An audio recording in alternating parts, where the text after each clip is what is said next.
ऐकायची पुत्र असला तरी चालेल, पण आपल्या घराण्याची कीर्ती वाढवणारा असला पाहिजे. म्हणजेच पतीला योग्य सल्ला देणारी अशी ही पत्नी असते. पण पतीने सुद्धा तिला विचारायला पाहिजे. आता ही झाली पुराण काळातली कथा, पण ऐतिहासिक सुद्धा कथा आहे. ज्या वेळेला निजामाने शहाजी राजांना कपटाने पकडून नेलाय आणि राजे जो स्वराज्याचा खेळ मांडलेला होता, तेव्हा राजांना विचारलंय की तुला स्वराज्य हवंय का सौभाग्य हवंय. आता या पेचामध्ये राजे पडले. अहो, दोन्हीही तीर्थरूपच आहेत. स्वराज्य पण हवंय आणि वडील सुद्धा हवे, पण काय करावं हे राजांना सुचेल. एका त्यांच्या पक्षामध्ये सईबाई आणि राजे बसलेले असताना समोर एका मेजावरती बुद्धिबळाचा पट खेळलेला होता आणि त्या पटाकडे सई बघतीये आणि म्हणजे राजे, या खेळामध्ये उंट आहेत, हत्ती आहेत, घोडे आहेत, सैनिक आहेत, राजा आहेत, प्रधान आहेत, पण इथे राणी कुठे दिसत नाही. राजे म्हणतात, आहे ना राणी, कुठे आहे? ती राजाच्या हृदयात आहे. आणि हे सगळं करताना सईबाईंनी असं एक प्यालं घालवलं आणि राजांना म्हणते की असं तुम्ही डाव खेळा, म्हणजे सौभाग्य सुद्धा वाढते आणि स्वराज्य सुद्धा वाढते. राजे म्हणतायत, नक्की काय म्हणायचंय तुम्हाला? तेव्हा ती सांगते, शत्रू का शत्रू तो आपला मित्र. असा जर डाव टाकला तर निजामाकडनं आबासाहेब नक्की सुखरूप परत येतील. आणि औरंगजेबाची आम्ही मदत मागितली, एवढा नुसता खलिता राजाने पाठवलाय आणि निजाम घाबरून शहाजी राजांना सन्मानाने परत पाठवलं. असं कार्यशील मंत्री स्त्रीनी असायला पाहिजे कुठल्याही क्षेत्रामध्ये. पण हल्ली पुरुष विचारातच नाही तेवढा करणार, तर ती सल्ला देणार. दुसरा गुण तिथला सांगितलाय, कार्येषु मंत्री करणेषु दासी. आज आम्ही का नवऱ्यांची सेवा करायची असं म्हणणाऱ्या मुली आहेत, पण आपल्या काळामध्ये किंवा आपल्या आईच्या काळामध्ये नवरा कामावर निघाला की तिची अगदी तत्पर सेवा असायची. रुमाल काढून द्या, चाव्या काढून द्या. तेव्हा मोबाईल नव्हते, पण स्कूटरनी जात असेल तर स्कूटरची चावी काढून द्या, डबा द्या, असे सगळी तैनात असेल. पण आज दोघंही कामावर जातात, त्यामुळे कोण कोणाची सेवा करणार. पण करणेषु दासी, त्याची प्रत्येक गोष्ट करताना जशी एखादी दासी आपल्या स्वामीचं किंवा मालकाचं काम करत असते निभाड्यांनी, तसं पतीचं काम हे स्त्रीने करावं. तिसरा गुण सांगितलाय, भोग्येषु माता. पत्नीने पतीला जेवायला घालताना माता आणि पुत्राचं नातं असावं. ज्या वेळेला आई आपल्या मुलाला जेवायला घालते, सध्या एखादी कारल्याची भाजी केली तर आपल्या मुलाला आवडत नाहीये असं समजून आई काहीतरी करते की दुसरं तोंडी लावणं त्याच्या आवडीचं, की बाबा त्याला निदान कोण तरी दे, साखरेची गुंडाळी करून दे, काही ना काहीतरी आई करते. तसं पत्नीनी नवऱ्याला वाढताना त्याच्याजवळ बसावं. पूर्वीच्या बायकाकडे नवऱ्याला पंख्याने वारा घालत होतं, एवढं नाही परवडलं त्या काळात. पण निदान नवरा देवाला बसलाय तर निदान स्वयंपाकघरात त्याच्याजवळ बोलायला तरी बसावं. पण आज आपल्याला घराघरात काय चित्र दिसतं, तुमचं पान तिथे वाढून ठेवलंय, माझ्या आवडीची सिरियल लागली मी बघणार, असे शब्द आपल्याला घराघरात ऐकू येतात. तर भोग्येषु माता असं जर पत्नीने वागलं तर हा तिसरा गुण तिचा सांगितला. शयनेषु रम्हा, याच्यावर आपल्याला बोलायला नको, हे सगळ्यांना माहिती. धर्मानुकूला, धर्माप्रमाणे वागणारी ही पत्नी.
क्षमा कशी असावी तिच्याकडे 6वा गुण सांगितलंय की धरित्री जशी क्षमाशील आहे.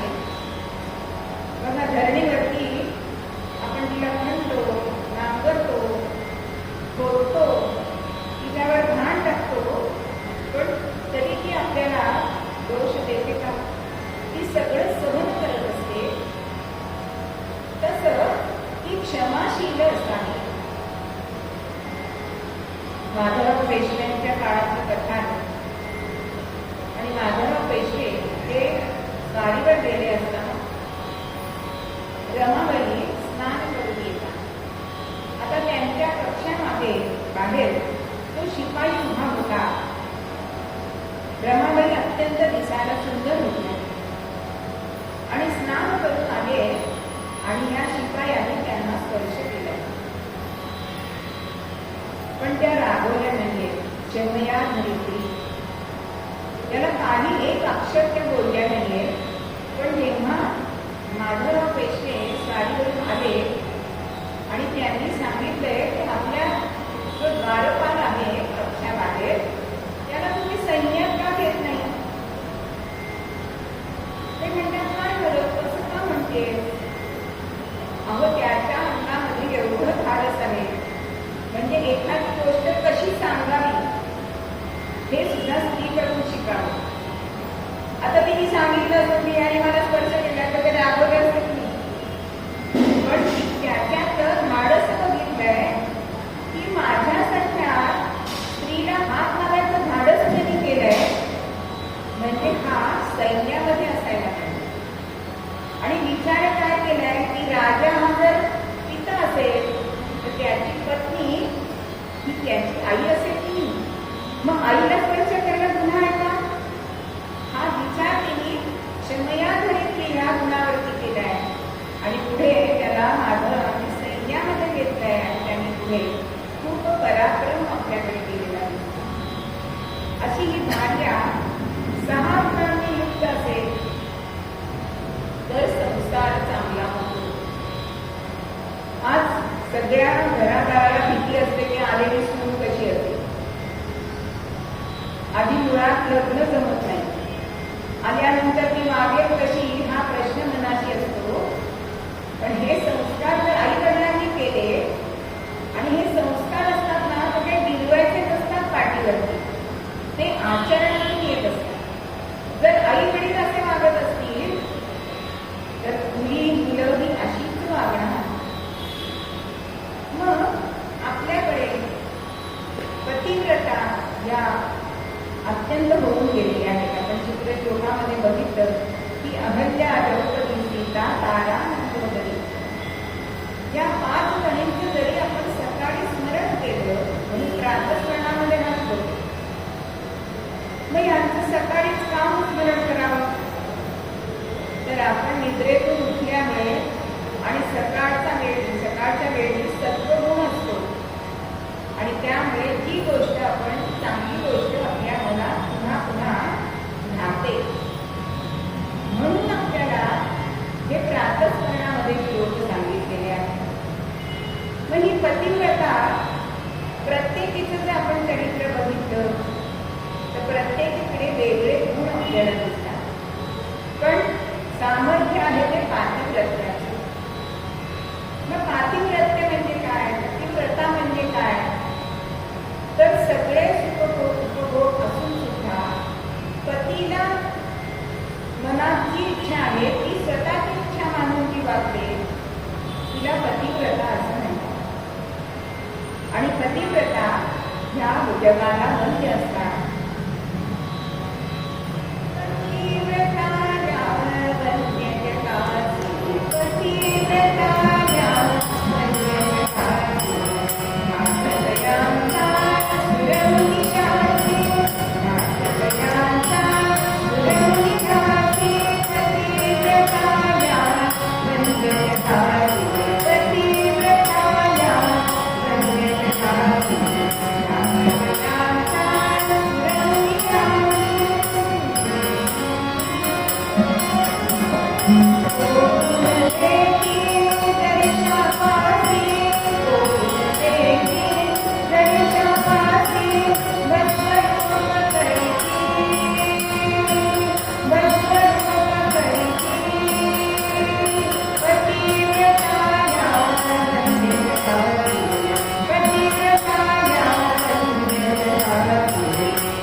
मग अनुसूया ही पतिव्रता मृत्यू लोकामध्ये आहे असं नारदांनी जेव्हा त्यांना सांगितलं, त्यावेळेला द्वेषाने मत्सराने आपल्या तिघींनी आपापल्या पतींना सांगितलंय की अनुसूयेचे सत्व हरण करायला जा.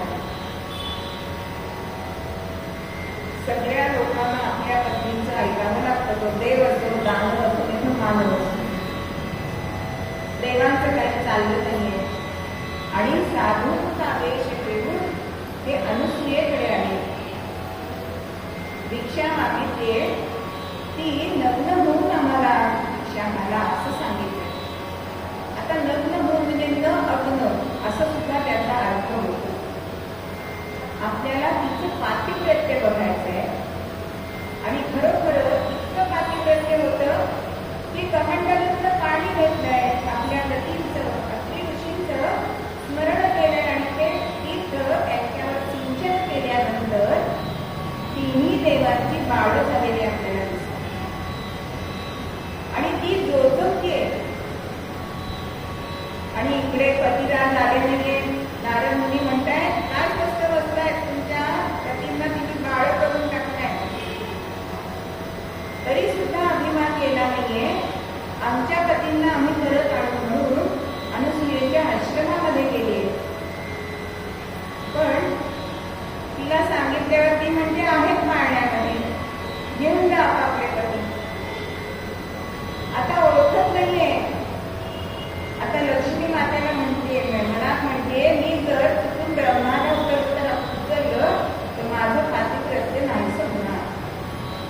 पार्वती म्हणते, मी विष्णूला चुकून उचललं तर. आणि मग त्या अनुसूयेला शरण गेले. मग अनुसूयेने सांगितलंय की कसं ओळखाल आपल्या पतींना, की ज्याला मी उभं गंध लावलाय तो विष्णू आहे, ज्याला मी आडवं गंध लावलाय तो शंकर आहे, आणि ज्याला मी गोल गंध लावलाय तो ब्रह्मा आहे. इतकं ह्या अनुसूयेचं पातिव्रत्य श्रेष्ठ होतं. पतिव्रता धर्म आपल्याकडे सांगितलाय. अशीच एक पुराणामध्ये अजून एक पातिव्रत्याची कथा आहे की मांडव्य ऋषी यांना सुरी दिलेलं असतं. काही चोर त्या रस्त्याने जात असताना तपश्चर्येला बसलेले हे मांडव्य ऋषी आणि त्या चोरांच्या मागे राजाचे शिपाई येत आहेत. आणि आपल्याला भिडून ते चोरच असा बसलाय ध्यान असतं असं वाटतं आणि सुरी दिले. इकडे कौशिक ऋषींना जे व्याधीग्रस्त असतात त्यांना आपल्या खांद्यावर घेऊन त्यांची पत्नी जात असते.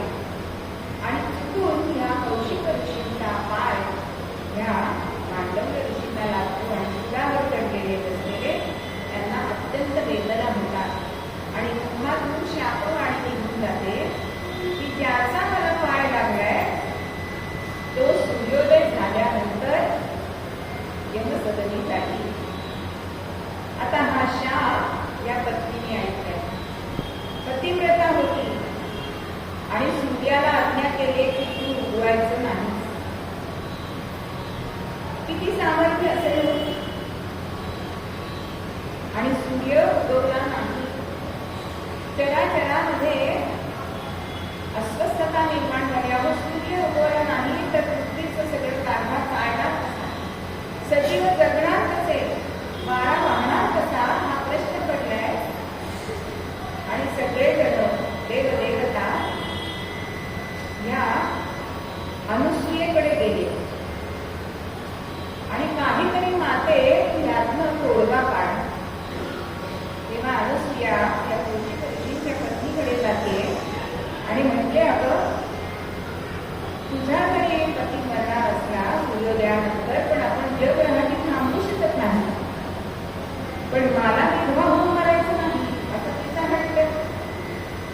तेव्हा अनुसूया तिला सांगते की तू सूर्याला आज्ञा दे, त्यांना मरण आल्यानंतर मी पुन्हा त्यांना जिवंत करीन, हा माझा शब्द आहे.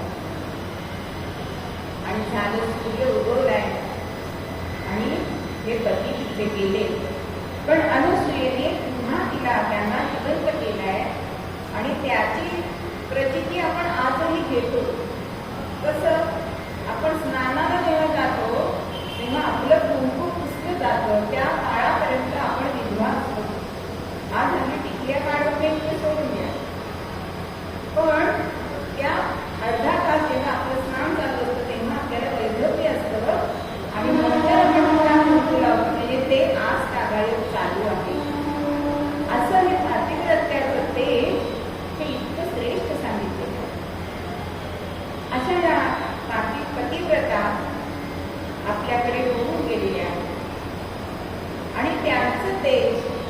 जे अत्यंत सामर्थ्यवान असतं.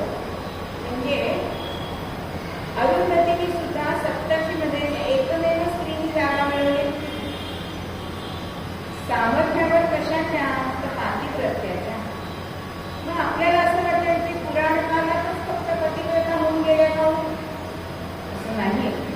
आजच्या काळात सुद्धा पतिव्रता आपल्याला दिसतात. फक्त आपण तो चष्मा लावला पाहिजे. बाबा आमटेंच्या पत्नी साधना आमटे या सुद्धा पतिव्रताच आहेत.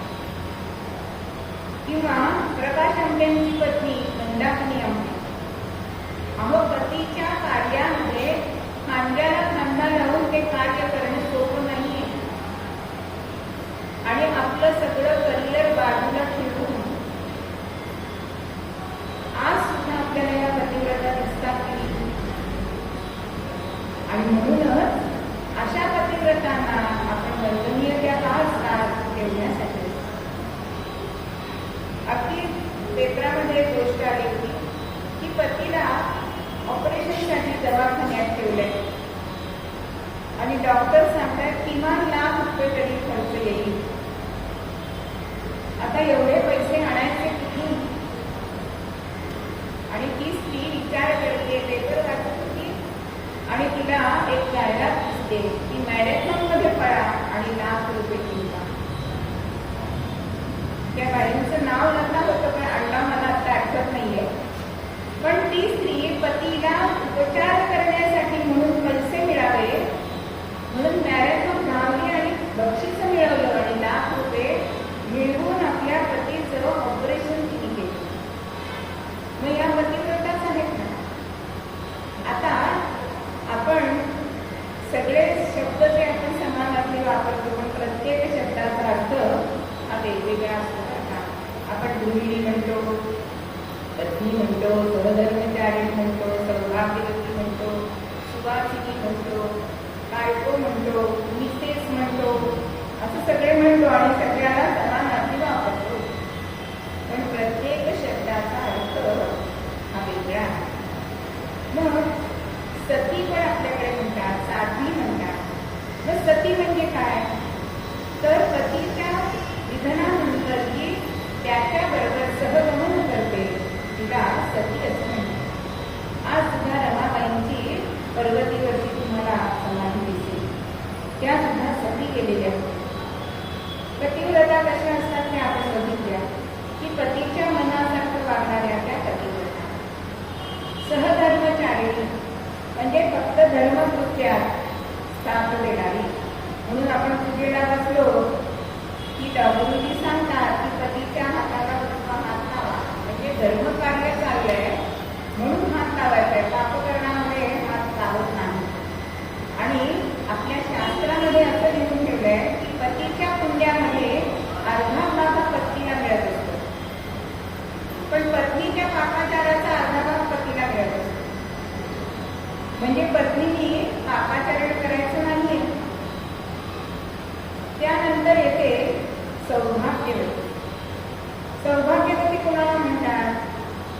तर सगळं वैभव आहे पण ती उपभोगण्याची क्षमता सुद्धा असायला पाहिजे.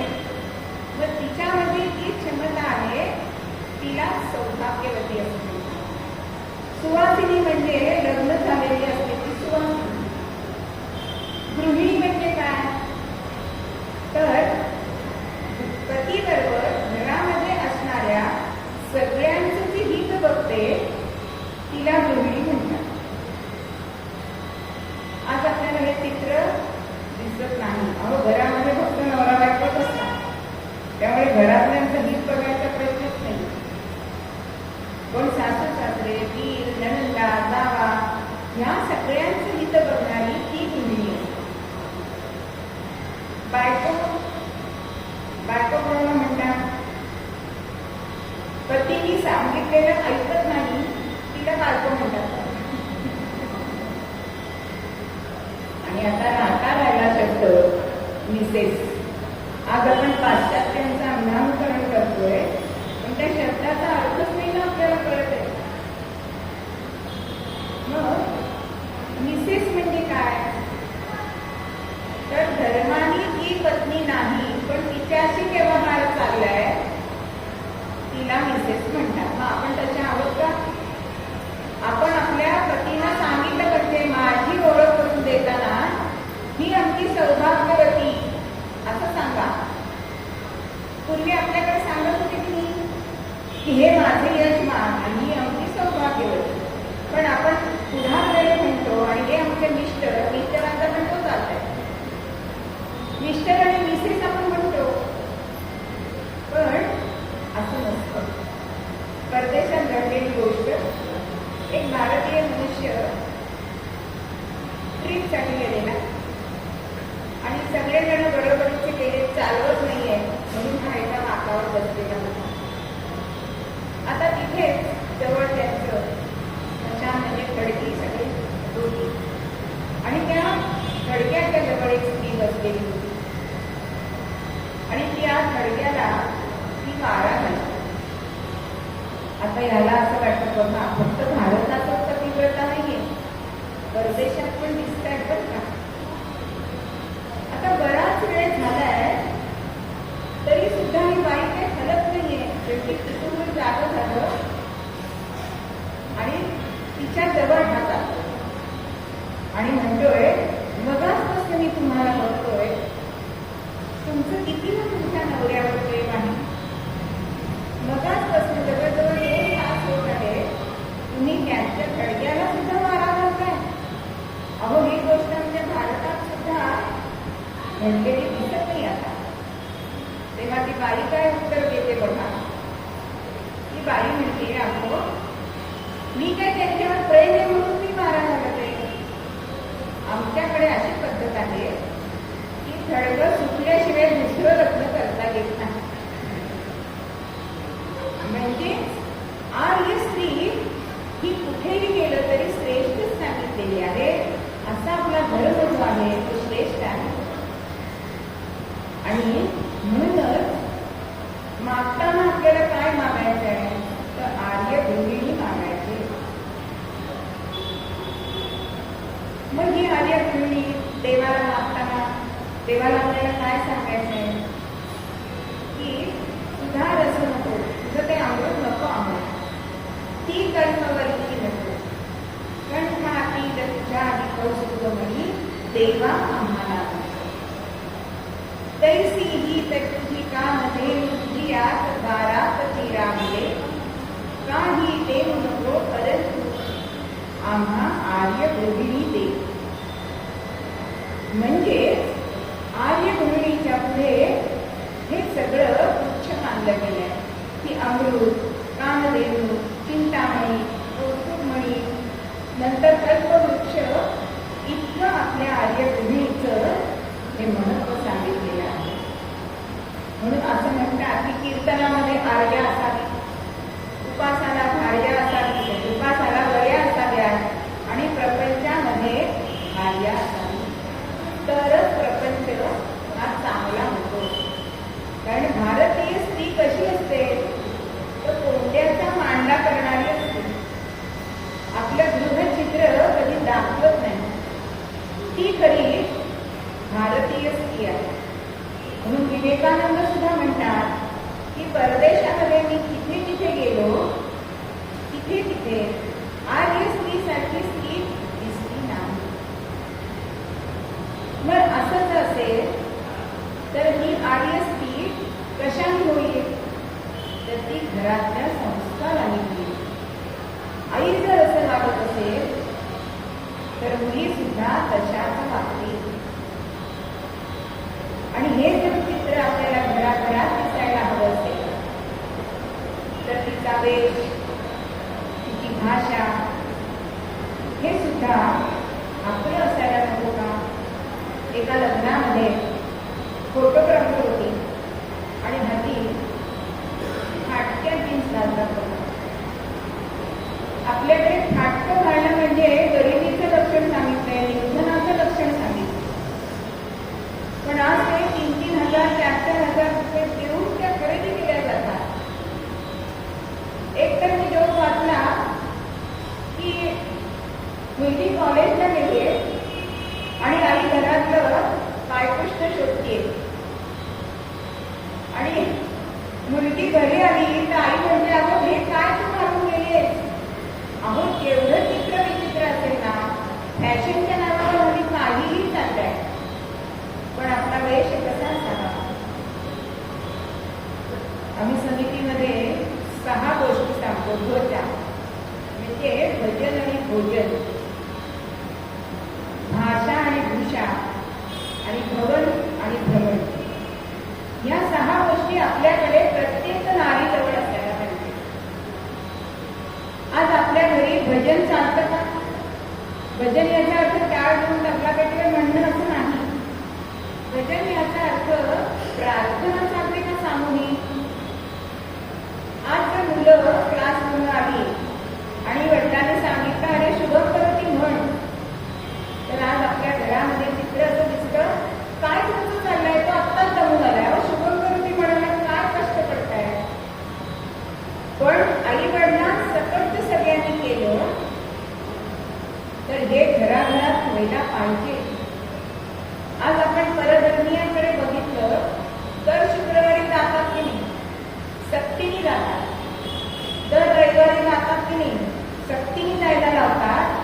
पण आपला धर्म इतका श्रेष्ठ सांगितलाय की आपल्याला सारासार विचार करून काय चांगलं आहे आणि काय वाईट आहे हे आपल्या धर्माने आपल्याला ठरवायची मुभा दिलेली आहे. मग आपण का बरं मंदिरात जात नाही? हा विचार आपण करतच नाही. म्हणून भजन भोजन सुद्धा आज आपल्याला सगळे पाश्चात्य पद्धतीचे पदार्थ लागतात की नाही? फ्लावर बटाट्याची भाजी केली की मुलांची नाकं मुरडली जातात. त्यांना पिझ्झा हवा, नंतर पास्ता हवा. अहो तुमचा पिझ्झा म्हणजे एवढा रोट असतो, म्हणजे हत्ती आपल्याकडे तो खातो ना ते आपण हल्ली खातो. आपले सगळे पदार्थ जे आहेत ते आपल्या शास्त्रावर आधारित आहेत. म्हणून प्रत्येक सणाचं पक्वान्न आपलं वेगळं आहे की नाही?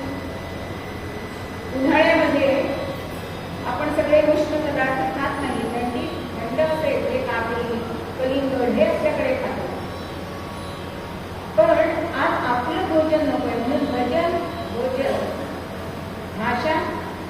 अहो एक दिवस राष्ट्रभाषा म्हणून दिवस पाळणं वेगळं आणि आपली भाषा ही वापरणं हे दुरापासून झालंय. एक वाक्य मी एखादा इंग्लिश शब्द बोलल्याशिवाय येतात. हल्ली स्पर्धा कराव्या लागतात. अर्ध्या मिनिटात एक वाक्य मराठीत बोला. आज शिक्षण इंग्रजी भाषेमध्ये माध्यमात्मक चालली आहे, पण ते शिक्षण मुलांना कळतं का? मातृभाषेत शिकवलेलं शिक्षण जे असतं ते जन्मभर होतं, ते लवकर आकलन होतं. आणि म्हणून आपली स्वभाषा असायला पाहिजे. शाळेत तुम्ही शिका ना की भाषा पाहिजे असं नाही. आज जगामध्ये वापरायचं तर आपल्याला इंग्रजी यायला पाहिजे, पण आपल्या भाषेची मोडतोड चालली आहे ते आपण का बघतो? म्हणून स्वभाषा हे पाहिजे. भूषा सुद्धा आपल्या जे सगळे जे हवामान आहे त्याला आपलं भाषा म्हणतो. भूषा आहे की नाही? आपल्याकडे सुती कपडे वापरतात. आज लग्नामध्ये जर आपण बघितलं तर कितीही रणरण ठेवून असतं. वैशाखात साधारण लग्न मुहूर्त असतात, पण विवाहाच्या वेळी नवरदेव कंठापर्यंत ते शेरवानी कसा घातलेली असते, उकळून जीव जात असतो. पण आपले धोतर आणि लोका काढणार नाही. म्हणून आपली भूषा सुद्धा तितकीच चांगली आहे.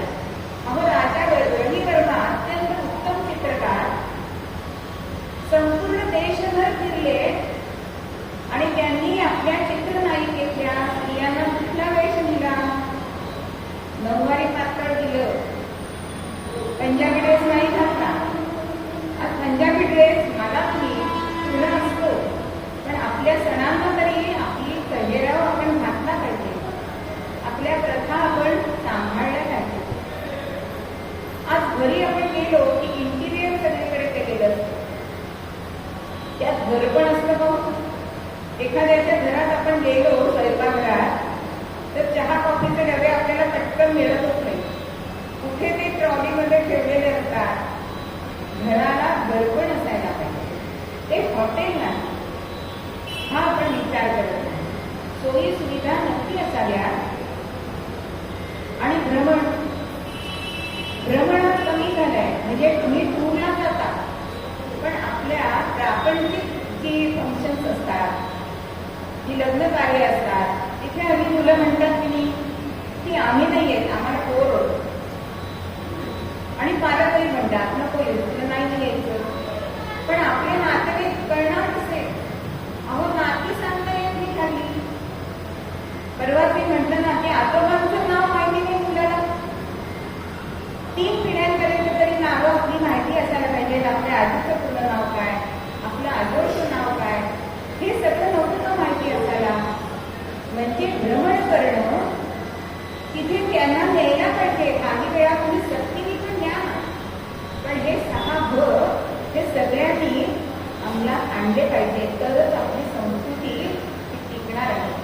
मूळ भजन भोजन, भूषा भाषा आणि भवन आणि भ्रमण हे सगळ्यांनी लक्षात ठेवा. आणि हे सगळं घरामध्ये केव्हा येईल? तर गृहिणी घरातली करेल ना तेव्हा येईल. आणि ही गृहिणी जेव्हा घरामध्ये येते तेव्हा घर हा स्वर्ग होतो. अशा तऱ्हेने यत्र नार्यस्तु पूज्यन्ते अहो रमन्ते तत्र देवता. जेव्हा स्त्रीचा मान स्त्रीला घरामध्ये मिळतो तेव्हाच तिथे देवदेवता सुख समाधान हे घरामध्ये नांदत असतं. आणि ह्या पतिव्रतांचं सुद्धा आपण गुण आपल्यामध्ये घ्यायचा प्रयत्न करायचा. आणि हे गुण कोणते हे आपण आख्यानामध्ये बघणार आहोत. आणि असा स्त्री जन्म आपल्याला लाभलाय तर तुम्ही उदास कशासाठी होता, असा प्रश्न आपल्याला जनाबाई मूळ पद्यामध्ये.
चैत्रामध्ये रामनवमी चैत्र शुद्ध नवमीला असते, तशी वैशाखातील शुद्ध नवमी सीतामाईचा जन्मदिवस आहे. म्हणून पतिव्रता म्हणून आपण तिचा आख्यान बघणार आहोत. तिचं चरित्र ऐकून आपण सुद्धा धन्य होऊ असं हे चरित्र. पंचकन्यामध्ये तिचं नाव आहे, पंचपतिव्रता. तिच्या जन्माची कथा अशी सांगितली जाते की वेदवती नावाची एक स्त्री ती विष्णूसारखा वर आपल्याला मिळावा म्हणून तपश्चर्या करत होती. अत्यंत रूपवान असणारी अशी ही वेदवती, आणि ती तपश्चर्या करीत असताना तिच्याच मार्गाने लंकापती रावण गेलाय आणि अर्थात तिचं रूप बघून भाळलंय. माझी हो म्हणालाय, परंतु हिने नकार दिलाय. ज्यावेळी हिने नकार दिलाय तेव्हा या रावणाने तिला स्पर्श केलाय आणि तिने स्वतःला आपल्या सामर्थ्याने जाळून राख केलं.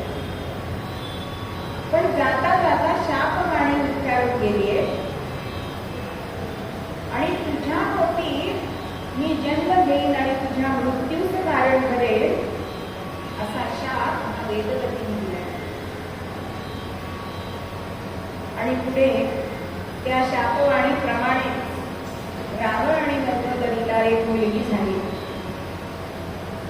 शापवाणीमध्ये कळले की ही माझ्या मृत्यूचं कारण होणार आहे, म्हणून रावणाने तिला समुद्रात टाकून दिले. मग समुद्राची ती देवता वरुणी तिने ती कन्या घेतलीये आणि पृथ्वीकडे दिली आणि पृथ्वीने ती आपल्या पोटात ठेवली. आणि ज्या वेळेला मिथिला नगरीवरती दुष्काळ आला, दुष्काळे अतितप्त होय जनता, हाते हलाते धरी साधे नाम विदेही धन्य नृपतो लोक सेवा करी. कन्या भूमिगता सुदैव गवसे ती जानकी नोवली. सीता नारद नाम अर्पित तिला शक्तीच ती भुवली. सीता आणि ज्या वेळेला मिथिला नगरीमध्ये राज्यामध्ये दुष्काळ पडलाय आणि पुरोहितांनी सांगितलंय की हे राजन, या दुष्काळावरती जर काही उपाय असेल तर यज्ञ यागाची कर्म तुला करायचे. आणि यज्ञ याग करताना या राजाला जनकाला ती भूमी नांगरायला सांगितली. आणि त्यावेळी त्या झाडाला एक पेटी लागली आणि त्यातून ही कन्या ही पृथ्वी मातेने जनक राजा आणि त्याची पत्नी सुनैना यांच्या ओटीमध्ये टाकली. आता जनकाची म्हणून तिचं नाव जानकी झाले, मिथिला नगरीची म्हणून मैथिली झाले. जनक राजा विजयी होता म्हणून तिचं नाव वैदेही सुद्धा पडलंय. आणि सीता नाव का पडलं तर सीता या शब्दाचा अर्थ असा आहे की नांगर घालून जमिनीला जो तडा पडतो, चीर पडते, तिला सीता असं म्हटलं जातं. आणि अशी ही सीता तिचा मासा वाढायला लागली. अत्यंत इशाग्र बुद्धीची होती. सुशीलो मात्र पुण्येनं आईचे गुण मुलामध्ये येत असतात तसे सगळे धरित्रीचे गुण या सीतामाईमध्ये आपल्याला दिसतात.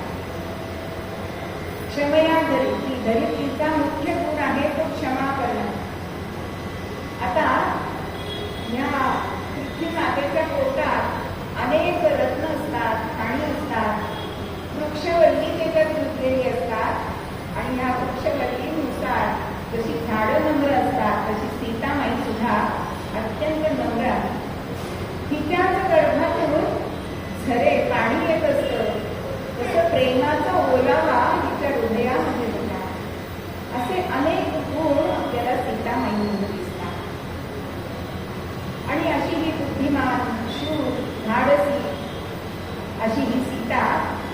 तेव्हा परशुरामांनी त्यांचं शिवधनुष्य हे जनकाकडे दिलं. त्यावेळेला सामर्थ्यवान असणारी असून सीता लहानपणी जसं काठी घेऊन मुलं घोडा घोडा करतात तसं धनुष्य घेऊन ती घोडा घोडा करत असते. आणि त्यावेळेला असं सांगितलं की हे सामान्य धनुष्य नाहीये, ही उत्तू शक्ती आहे, म्हणजेच या धनुष्याला जो प्रत्यक्ष लावेल असाच पण तू तिच्या विवाहामध्ये ठेव असं सांगण्यात आलं. आणि ही मोठी होती. तेव्हा सिद्धाश्रमातला यज्ञ रक्षण करून मिथिला नगरीचं प्रोग्राम आलाय आणि विश्वामित्रांनी प्रभू रामचंद्रांना सांगितलंय की असं शिवधनुष्य मिथिला नगरीमध्ये माझ्या बरोबर आला असं तुला पाहायला मिळेल. तू लग्नाला ये, स्वयंवराला ये असं सांगितलं नाही. आणि राम लक्ष्मण हे विश्वामित्राबरोबर मिथिला नगरीमध्ये आले. राजांनी त्यांना ते धनुष्य दाखवलंय आणि दुसऱ्या दिवशीच स्वयंवर होतं आणि पण जाहीर केलंय. बरं, मला घेऊन सीता उभी आहे, पण अनेक हत्ती जोडून ते गाड्यावरनं आणलेलं धनुष्य बघूनच काही जणांची काळी फुटली. कोणी थरथर कापायला लागले, कोणाला घाम फुटलाय, कोणी राजेंनी मानाखाली घातले की हे आपल्याच्यानी हलणार नाही, प्रत्येच्या नावानं सोडूनच द्या. अहो, रावण आलाय बलशाली, पण तरी सुद्धा ते उचलले आणि त्याच्याच अंगावर पडून इतके सामर्थ्यवान पराक्रमी असणारे प्रभू रामचंद्र, पण आपण गुरूंबरोबर आलोय, स्वतःहून उठले नाही. जेव्हा जनकाने विचारलं की विधाता हिची जोडी घालायला विसरला तर काय, सगळी पृथ्वी निक्षत्रिय झाली का काय? आणि तेव्हा विश्वामित्रांनी रामरायाकडे नजर टाकली आणि सांगितले आता बोल. आणि राजा प्रभूंनी इथले गुरूंना वंदन केलंय, धनुष्याला वंदन केलंय, प्रदक्षिणा घातली आणि प्रत्यंच्या लावण्यासाठी ते धनुष्य हृदयात उचललंय आणि प्रत्यंच्या लावता लावता ते मोडलंय. त्यावेळेला सीतामाई मनामध्ये शंकराची आणि पार्वतीची प्रार्थना करत होती. का शिवाला सांगत होती हे शिवधनुष्य थोडं हलकं कर, या सुखवर हाताला ते उचलता आलं पाहिजे. आणि गौरीची प्रार्थना करत होती की ते उचलण्याची ताकद त्यांच्या हातामध्ये. तेव्हापासून आपण लग्नामध्ये गौरी धरत असतो. पहिल्या गौरीवर मनातल्या मनात सीतामाईने फुटलेला आहे. आणि वरमाला प्रभूंच्या हातामध्ये गळ्यामध्ये घातली. जनकाला अत्यंत आनंद झालाय. विवाहासाठी अयोध्येतून सगळं वऱ्हाड बोलवलंय आणि विवाह 4 लागले. सीतामाई, जहिरा, लक्ष्मण, उर्मिला, भरत, शत्रुघ्न, मांडवी आणि सकेती असे हे सगळे विवाह लागले. आणि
रामचंद्रांचं विवाह झालेला आहे. विवाह झाल्यानंतर सगळं वऱ्हाड हे अयोध्येमध्ये आलं. दोघं एकमेकांना समजून घेत आहेत, कारण दोघं एकमेकांना अनुरूप होती.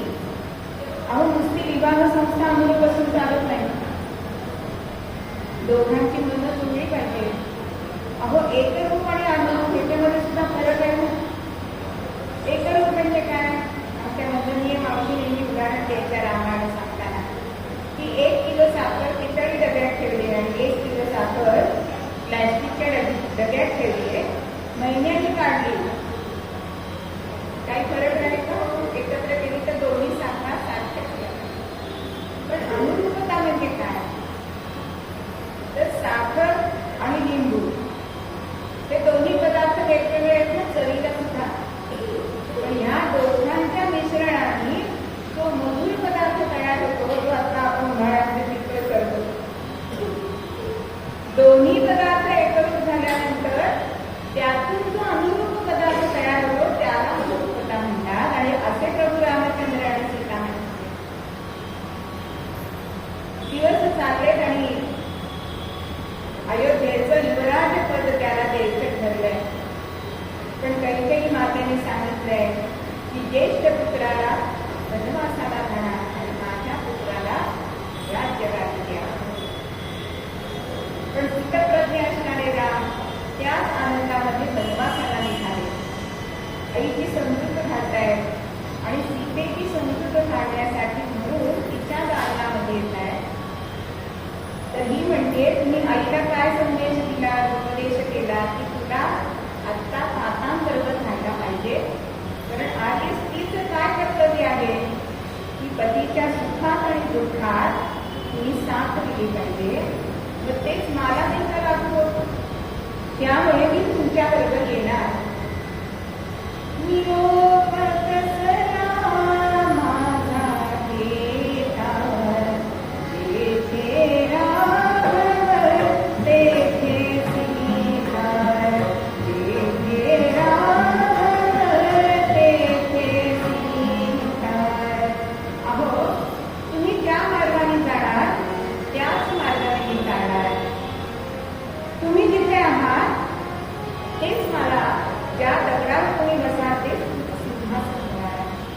कारण तुम्ही माझे भाग्य विधाता. मग तुमच्याकडे माझ्या अंतर का बरं पाडता? ही दुहिता असते. राला पोळात वाढलेली ही सीता म्हणू शकली असती. पण काय केलंय? पती तिथे सती हे युक्ती तिने आपल्या आचरून दाखवली. बरं, तिथे सुद्धा वनवासात गेले, अनेक संकट आले, काट्या कुट्यातून चालावं लागलाय. राक्षसांनी सुद्धा तिच्यावरती आघात केले. विराट नावाचा राक्षस रावणाने तिला पळवून नेलंय, अशोक वनामध्ये ठेवलंय. कितीतरी संकट आले पण डगमगली नाही. पण प्रभूंवरती अत्यंत निष्ठा होती. तर ती निष्ठा अगदी परमोच्च याची होती, अंधश्रद्धेची नव्हती, दुर्बल होती. आता रावण तिथे तर तिला बळी करण्यासाठी आला, तर ती मध्ये गवताची काडी घडत असत होता. कशासाठी? की तू कसपटा समान आहे. ती म्हणायची, राजहंसाबरोबर मी राहिले तर कावळ्याची साथ मला चालेल का?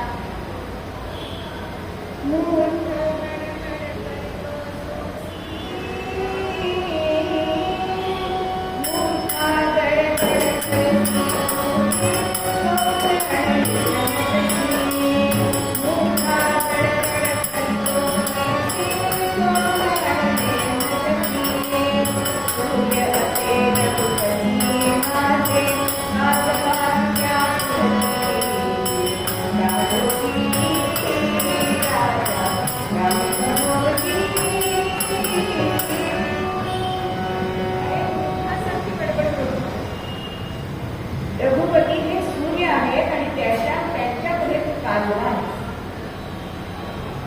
आता तिने राजकारण सुद्धा तिथे केलेलं दिसतं. त्या राक्षसीने तिच्या वर देखरेख करण्यासाठी, पहारा करण्यासाठी ठेवलेल्या तिने त्यांना सुद्धा आपलंच केलंय.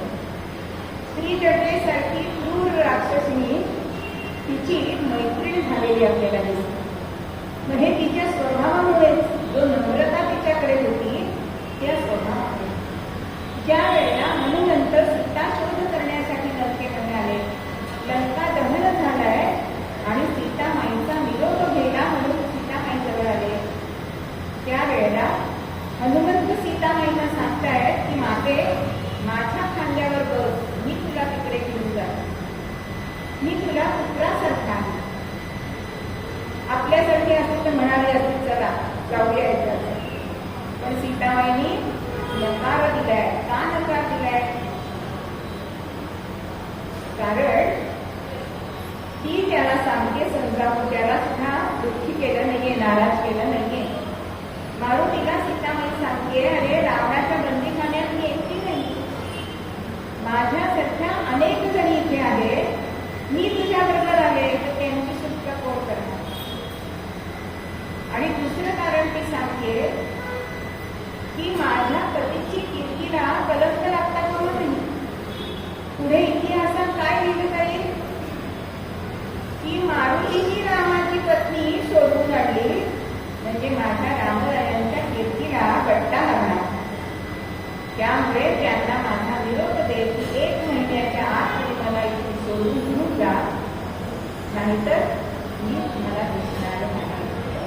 पुढे राम रावण युद्ध झालंय, सीतामाईंना मुक्त केलेले आहे आणि विभीषणाने त्या राक्षसींना तिला स्नान घालायला सांगितलंय, दागिने सांगितले घालायला आणि नेण्यातनं प्रभू रामचंद्रांचे दर्शन घेण्यासाठी. पण ते वानर होते ना, ते वानर त्या नेण्यातनं बाजूला फिरत होते, कारण त्यांच्या मनात असं येतं की आम्ही तिच्यासाठी युद्ध केलं, ती दिसते तरी कशी. म्हणून रामर यांनी सांगितलं की नेण्यातून पाय काढो आणि चालत ये, म्हणजे सगळ्या वानरांना तू दिसते. ती असं म्हणाली नाही मी नाही येणार, ती चांगली वेड्यापासूनच येणार.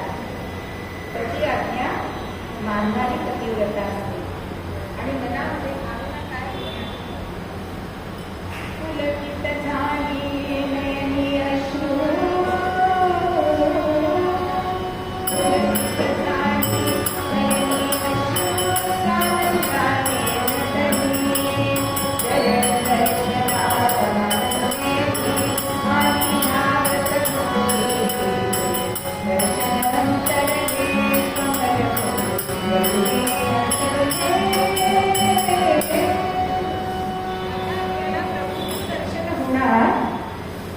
आणि म्हणून आनंदाने येते. पण चरण दर्शन घेणार एवढ्यामध्ये प्रभूंनी मान फिरवले आणि सांगताय की रघुकुलाची ती कीर्ती तुला सोडवलंय, तू आता भरताकडे जा नाही तर विभीषणाकडे जा, आपला काहीही संबंध नाही. आणि तेव्हा ती असा विचार करते की आता मला अग्निदिव्य केल्याशिवाय पर्याय नाही. लक्ष्मणाला सांगते की अग्निकाष्ठ तयार कर, पण प्रत्यक्ष अग्नीने सांगितलंय की ही माझ्यासाठी पवित्र आहे. पुढे गर्भवती झाले, राज्याभिषेक झालाय आणि डोहाळे लागले, ते कुठले वनामध्ये जायचे. आणि त्याच वेळेला भद्र नावाच्या सेवकांनी रामरायांना सांगितलंय की तुमची कीर्ती प्रजाजन गात आहे. पण एकीकडे म्हटलं जातं की रावणाच्या घरी राहिलेली सीतेचा स्वीकार रामरायांनी कसा केला. म्हणून लक्ष्मणाला रामरायांनी सांगितलंय सीतेला वाल्मिकींच्या आश्रमाच्या आसपास सोडून ये. आता सगळेजण असं म्हणतात की रामाने सीतेवर अन्याय केला, पण सीतेने कधी म्हटलं का होतं? सीता लक्ष्मणाला म्हणते की मला सांग लक्ष्मणा जाऊ, आणि ती सांगते की रघुराजांना माझा निरोप द्या की ज्या राजांनी माझा त्याग केलाय, म्हणजे पतीने त्याग केलाय असं ती म्हणत नाहीये, राजांनी त्याग केलाय. आणि खरोखरच रामरायांनी जेव्हा सीतामाईला वनवासामध्ये पाठवलं त्यावेळेला राजा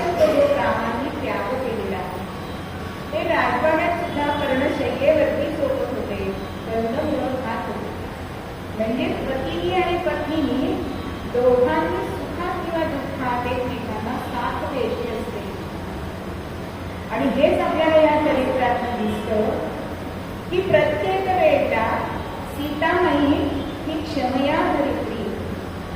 प्रभू रामचंद्रांना तिने माफ केलेले आहे. पातिव्रत्याच्या जोरावरती तिने अनेक संकटांना तोंड केलेलं आपल्याला दिसतं. आणि लक्ष्मणाला सांगते की माझ्या घरात रघुकुल वंश वाढतोय, त्याच्यासाठी मी आता जगले. आता फूल विकायची वेळ आलेली आणि फळ तयार होण्याची वेळ आलेली. आणि पुढे सुद्धा ज्या वेळेला लवांकुशाचा आणि रामरायासमोर दोघे येतात, तेव्हा पुन्हा अग्निदिव्य करायचे. तेव्हा रामराया सांगतात, तेव्हा मात्र ती धरणी मातेला सांगते की आता मला हे अग्निदिव्य करायचं नाही. तेव्हा तू मला तुझ्या पोटात घे. आणि खरोखर जमीन दुभवून सिंहासनावरती येत आहे आणि त्यात ती बसून पृथ्वी माता तिला आपल्या पोटात घालते. अशी पृथ्वीच्या उदरात जन्मलेली सीतामाई. आणि याच सामर्थ्याने आपण प्रभू रामचंद्रांचं नाव कधी कसं देतो, सीतामाईचं नाव पण आपल्यावर सीताकांत स्मरण जय जय राम अशी ही पतिव्रता असते. आणि म्हणून त्यांना ते म्हणतात की स्त्री जन्म मिळाला तर त्यांनी का उदास होता.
आहे